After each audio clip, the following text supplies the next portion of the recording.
के तपाईं share averaging गरेर डब्ल्युएससी घटाउने चक्करमा हुनुहुन्छ? पर्खनुहोस्, यो कदमले तपाईलाई बचाउन पनि सक्छ अनि डुबाउन पनि। आज जानौ कस्तो बेलामा चाहिँ एभरेजिङ गर्नु ठीक हो र कस्तो बेलामा खतरनाक। नमस्ते, नेप्से शिक्षामा हजुरहरुलाई स्वागत छ।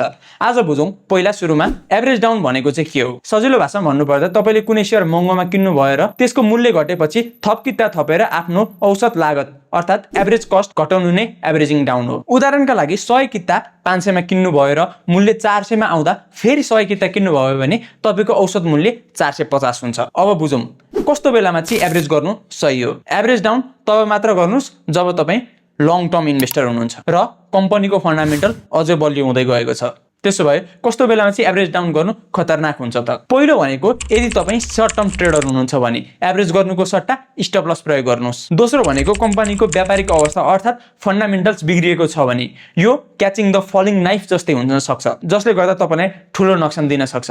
र तेस्रो भनेको ऋण लिएर वा लेभरेज प्रयोग गरेर कहिले पनि एभरेज नगर्नुहोस्। भिडियोमा अगाडि बढ्नु अगाडि अहिलेसम्म हामीलाई फलो गर्नु भएको छैन भने अहिले फलो गर्नु होला र याद राख्नुस् सङ्क कस्ट फ्यालेसीमा नफस्नुहोस्। पुरानो नोक्सान बचाउन राम्रो पैसा खराब ठाउँमा नफाल्नुहोस्। यदि कम्पनी राम्रो छ भने मात्र घटेको बेलामा थप्नु बुद्धिमानी हो। त्यसैले अर्को पटक शेयर थप्नु अघि सोच्नुहोस्।